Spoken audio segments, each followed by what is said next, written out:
Эт багытында багылып жаткан бройлер жөжөлөр Рос 308 деп аталат булар.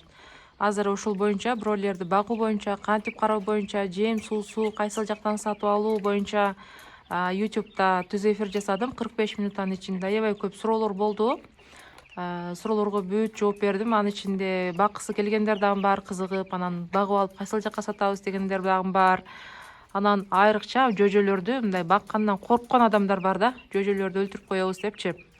Жөжөлөрдү негизи сатып алганда аябай мындай жакшы, ишеничтүү, таза жөжөлөрдү сатып алсаңыздар, бройлерди жакшы өзүнүн таблицасы менен, өзүнүн суусуна кошуп бере турган витаминдери менен кошуп карасаңыздар, буларда өлүм аз эле болот.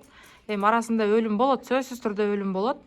Өзүнүн температурасы менен бүт карасаңыздар, бул негизи жакшы мындай бизнес деп айтсам болот да, жакшы иш да.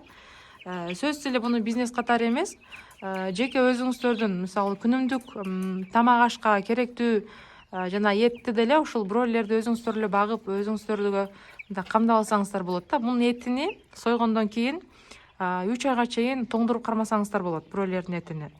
Анан булар 40 күндөн 45 күнгө чейин 2 килограммдан 2,5 килограммга чейин салмак чыйнап берет. Ошончо эт болот да. Кааласаңыздар чоң бизнеске айлантырсаңыздар болот, кааласаңыздар кичинекей же болбосо өзүңүздөр үчүн баксаңыздар дагы болот. Анан мен дагы да ошо түз эфирге кирип түз эфирде жооп беремин. Ал үчүн менин ушул YouTube каналыма катталып алыңыздар дагы. Сиздерге кабар барганда түз эфирге кирип туруп, анан